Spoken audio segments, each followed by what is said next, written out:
Hi everybody, today we'll talk about how to fix or how to solve Shadowban on Facebook.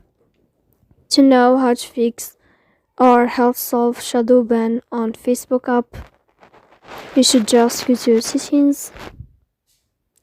Here you can click apps, default apps, app settings. Then this list will enter to Facebook and you can click. Then this list of app info you can click on first stop and you can click OK. Here we'll enter to storage. After that you can click on clear cache, but pay attention, don't click clear data because that can cause you errors in your app. So please don't forget to support us by like and subscribe.